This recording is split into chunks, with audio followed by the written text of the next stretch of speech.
Assalamualaikum warahmatullahi wabarakatuh. Perkenalkan, nama saya Kurnia Putri Ramadhani dari kelas Perbankan Syariah 4D Fakultas Ekonomi dan Bisnis Islam UIN Raden Mas Said Surakarta dengan NIM 2052311151.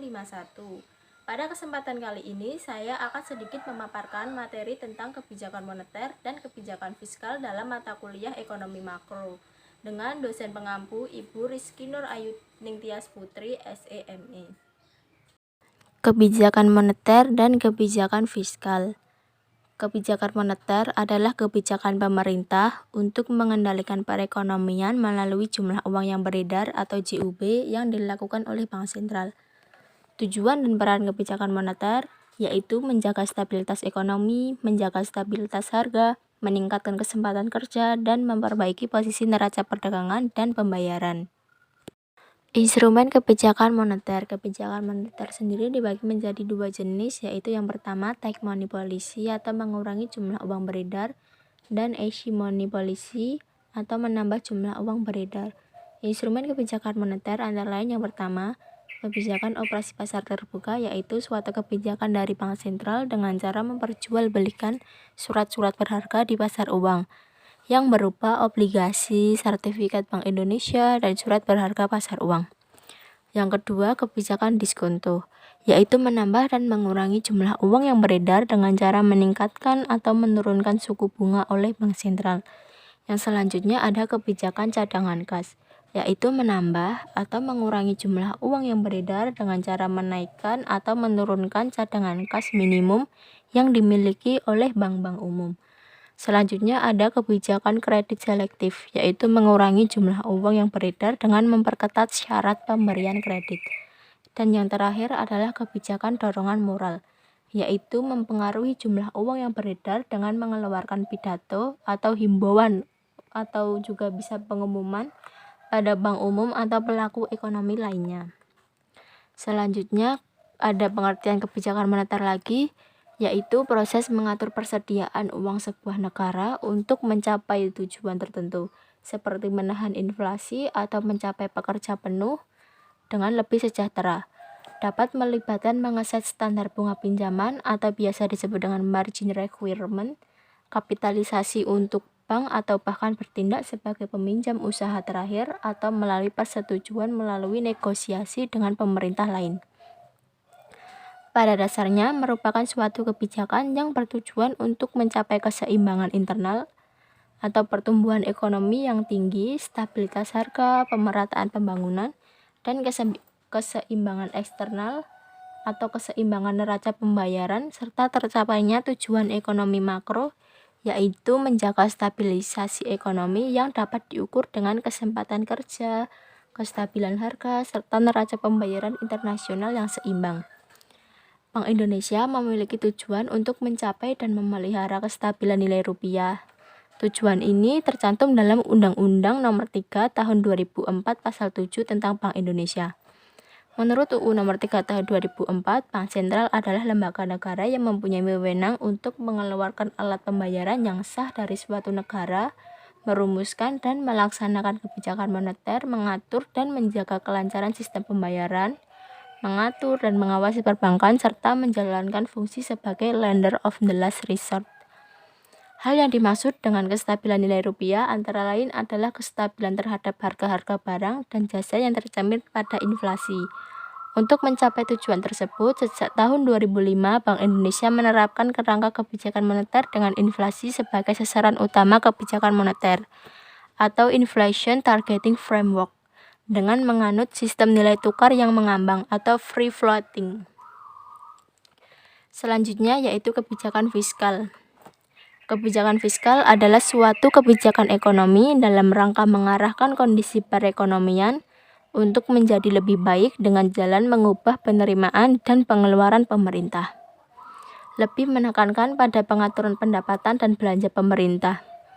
Instrumen kebijakan fiskal adalah penerimaan dan pengeluaran pemerintah atau APBN. Semua kebijakan yang berkaitan dengan APBN digolongkan sebagai kebijakan fiskal. Pemerintah dalam menghadapi defisit anggaran memerlukan kebijakan fiskal, diantaranya yang paling utama adalah pajak. Jika mengubah tarif pajak yang berlaku akan berpengaruh pada ekonomi.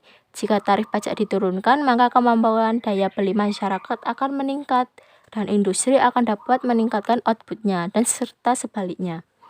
Lalu ada mencetak uang baru. Pemerintah dapat membiayai defisit anggaran dengan meminjam dana dari bank sentral dengan mencetak uang baru sehingga jumlah uang yang beredar semakin banyak. Dengan demikian, harga barang dan jasa akan mengalami kenaikan. Begitu pula dengan inflasi.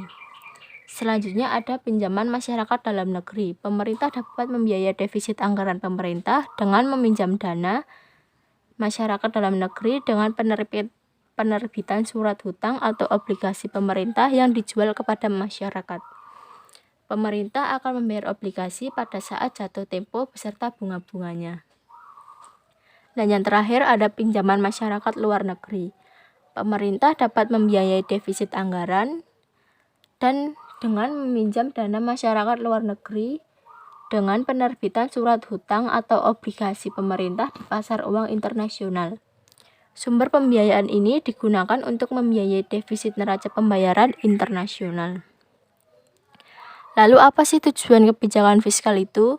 Yang pertama, menjaga dan mengembangkan perekonomian negara demi menjaga stabilitas sekaligus membuat syarat ekonomi negara.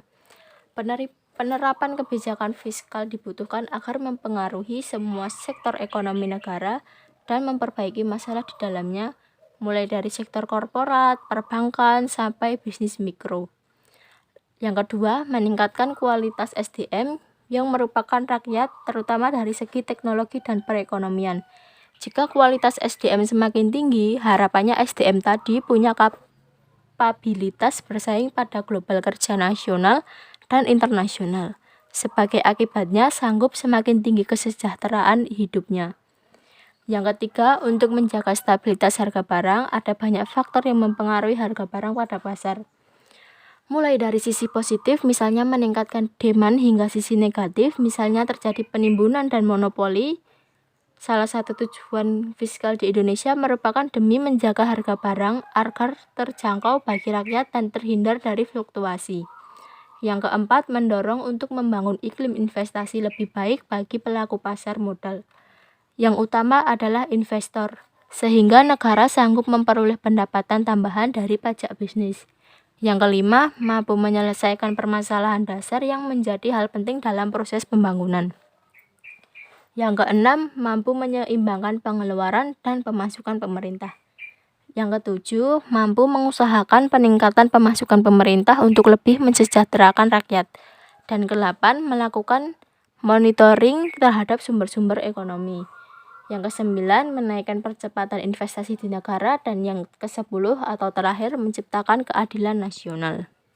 Lalu instrumen kebijakan fiskal. Jika tadi di kebijakan moneter ada instrumen, kebijakan fiskal pun juga ada. Yang pertama adalah pajak. Pajak adalah pungutan wajib yang dibayar oleh rakyat untuk negara dan akan digunakan untuk kepentingan pemerintah dan dapat menguatkan kas negara. Menurunkan pajak akan menggiatkan investasi dan meningkatkan konsumsi. Yang kedua ada APBN atau Anggaran Pendapatan dan Belanja Negara. APBN adalah rencana keuangan tahunan pemerintah negara Indonesia yang disetujui oleh DPR. APBN berisi daftar sistematif dan terperinci yang memuat rencana pemerintah dan pengeluaran negara selama 1 tahun anggaran. Dan yang terakhir ada subsidi, yaitu bentuk bantuan keuangan yang dibayarkan kepada suatu bisnis atau sektor ekonomi. Yang selanjutnya ada fungsi kebijakan fiskal. Yang pertama ada fungsi alokasi. Fungsi alokasi merupakan fungsi kebijakan yang mengalokasikan barang-barang produksi agar lancar dan tepat sasaran sehingga kebutuhan masyarakat akan terpenuhi. Yang kedua ada fungsi distribusi, yaitu untuk mendistribusikan pembagian pendapatan nasional secara merata bagi semua kalangan. Dan yang ketiga ada fungsi stabilisasi, untuk memelihara keseimbangan ekonomi terutama berupa kesempatan kerja yang tinggi, tingkat harga barang pokok relatif stabil, dan tingkat pertumbuhan ekonomi yang memadai. Dan yang terakhir ada fungsi pembangunan. Fungsi pembangunan yaitu menentukan arah dan tujuan, bidikan prioritas pembangunan bangsa atau pembangunan nasional, dan menghasilkan pertumbuhan ekonomi yang maksimal. Selanjutnya, apa sih contoh kebijakan fiskal di Indonesia? Ada amnesti pajak, subsidi BBM dan gas, harga eceran tertinggi atau HET. Amnesti pajak adalah contoh pertama dari kebijakan fiskal di Indonesia, yaitu pengampunan pajak yang membebaskan pajak dalam bentuk pengurangan atau penghapusan untuk jangka waktu tertentu bagi mereka yang ingin menyatakan semua kekayaannya. Lalu yang kedua ada subsidi BBM dan gas. Contoh kedua dari kebijakan fiskal yaitu subsidi bahan bakar dan gas. Kebijakan fiskal di sektor BBM ini bertujuan untuk memperlancar pergerakan dan transaksi ekonomi masyarakat. Dan yang selanjutnya ada HET atau harga eceran tertinggi yang biasanya ada di kemasan minuman atau makanan juga ada, yaitu menetapkan harga jual maksimum untuk barang-barang tertentu yang dikenal sebagai kebijakan HET. Barang dengan HET biasanya obat-obatan dan kebutuhan, yaitu makanan dan minuman tadi. Lalu selanjutnya ada jenis kebijakan fiskal. Ya, pertama ada kebijakan pajak fungsional.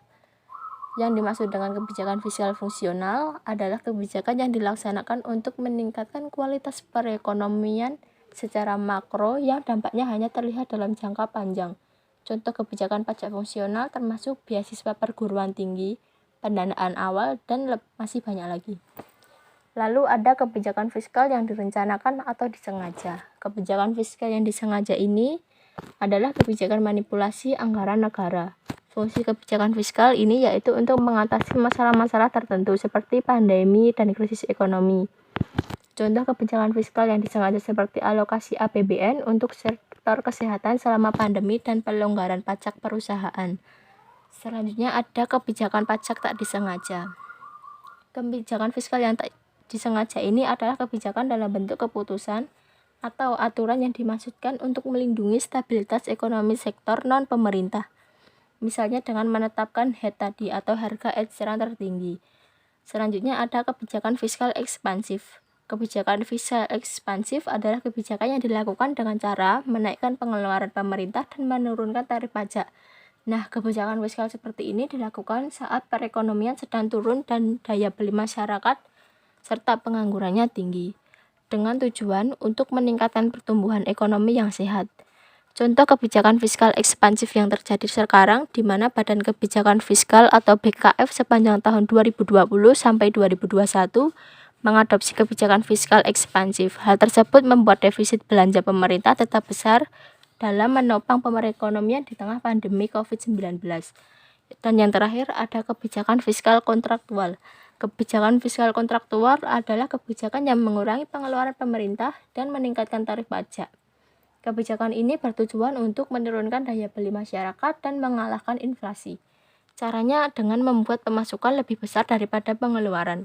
Jenis kebijakan ini diberlakukan ketika ekonomi yang berkembang mulai memanas atau overhead untuk mengurangi tekanan permintaan. Contoh dari kebijakan fiskal ini yaitu ketika Menteri Keuangan Republik Indonesia Sri Mulyani mengeluarkan kebijakan untuk menaikkan tarif pajak penghasilan orang pribadi atau PPHOP menjadi 35%, terutama bagi mereka yang berpenghasilan tinggi.